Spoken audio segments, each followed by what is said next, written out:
again today. Today, we have a great show before you. Today is a show that I want to give information.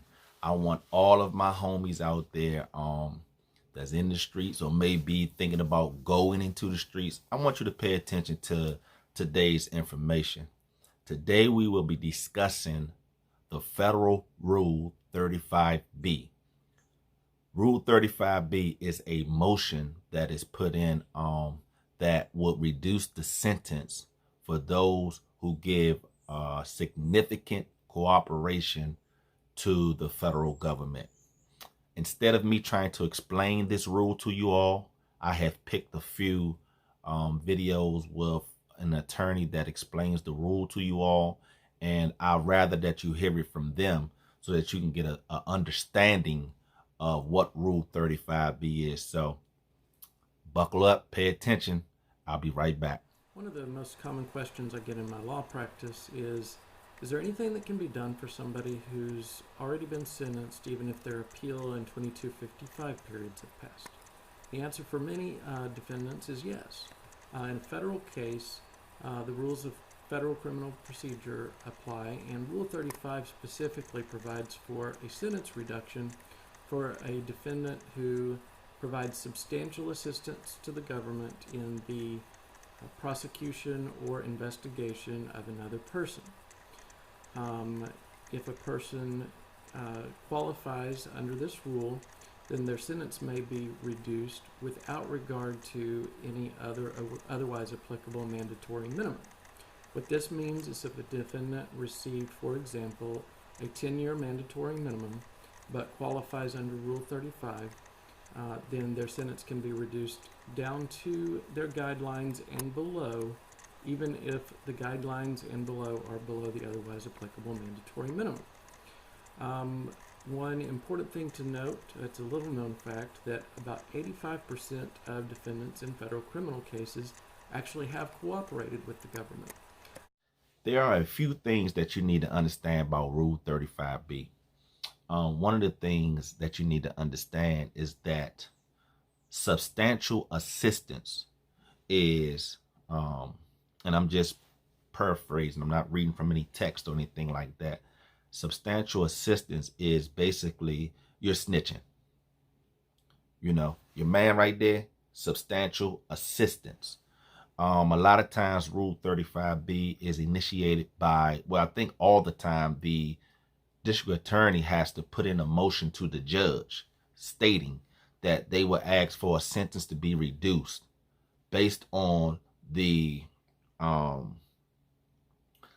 level of cooperation from the defendant. My homies in the streets, you need to understand these federal rules and procedures. What does that say for you and I? That says your man just got hit last night, right? Feds just came and got him.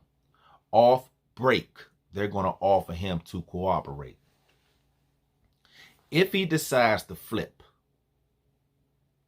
and he calls you up and gets a control buy or whatever, if he do a reverse thing on you, you have now become the subject of an investigation.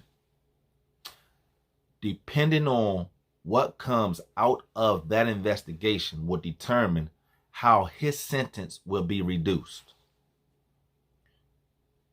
Let me say this to you.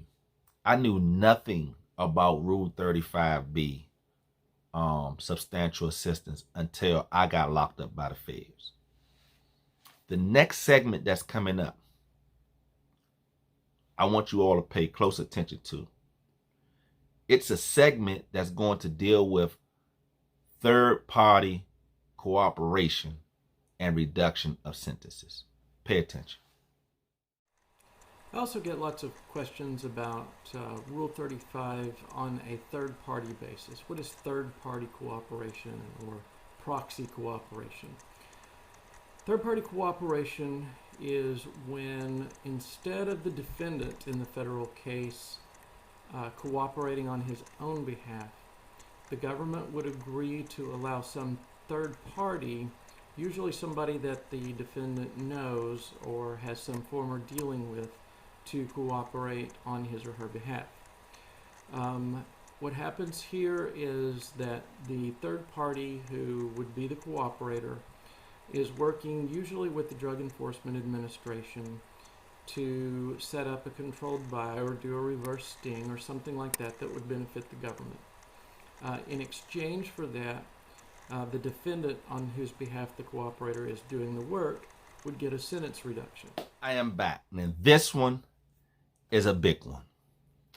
I knew nothing about third-party cooperation until I got to Estill FCI in South Carolina. And I'll tell you exactly how I found out about it.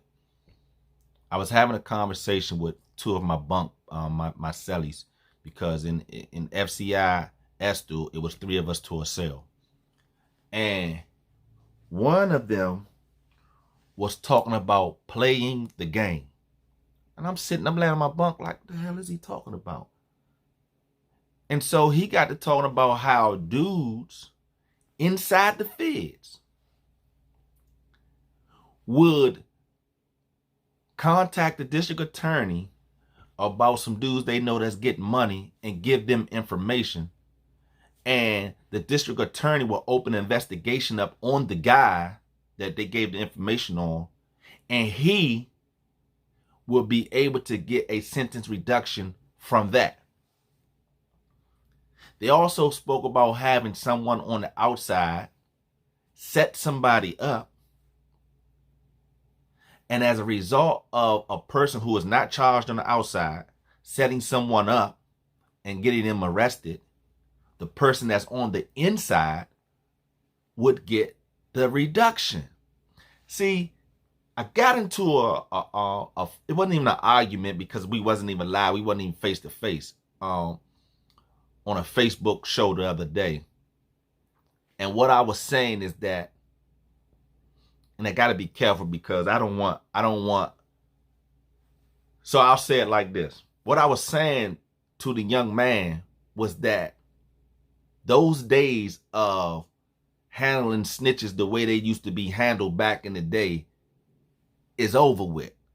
Here I am laying in a federal prison, and I'm hearing guys talking about setting guys up on the street so that they can get time off of their sentence after they are already convicted.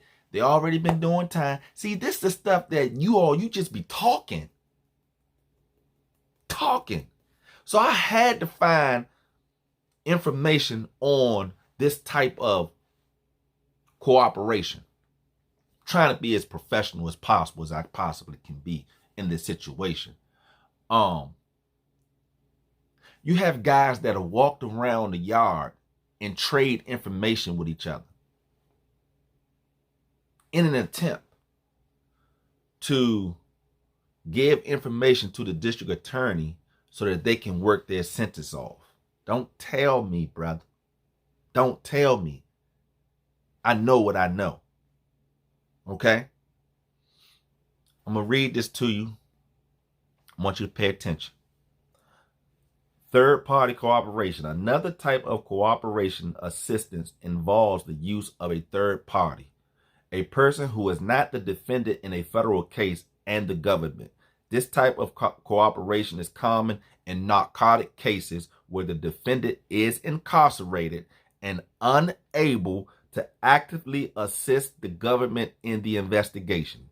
In this type of cooperation, substantial assistance provided by the third party is used as a basis for reducing the defendant's sentence under 35 of the Federal Rules of Criminal Procedures. I don't know, for whatever reason, you all don't want to pay attention to what I'm telling you. I'm strictly telling you that rats, snitches, cooperators are all around us in just about any type of setting you want to name. So all that tough Tony talk stuff, it doesn't impress me because I know for a fact. Now, in the penitentiaries, you can't open your mouth up like that and don't get dealt with. But in the FCIs, the lower securities and all those type of, don't tell me what's going on, bro. I know this. All right. In closing, I do these types of videos. I don't do these videos for brownie points or anything like that. I do these videos to inform, because I had no idea. The next time, well, not the next time, maybe I need to do a video on conspiracy so that you all can understand what the law says about conspiracy. Again, I am not an attorney. I did go to school to get my paralegal certification, so I do have a good understanding of the law. But I am in no type of shape, form, or fashion trying to give legal counsel. This is an informational video. Take it how you want to take it.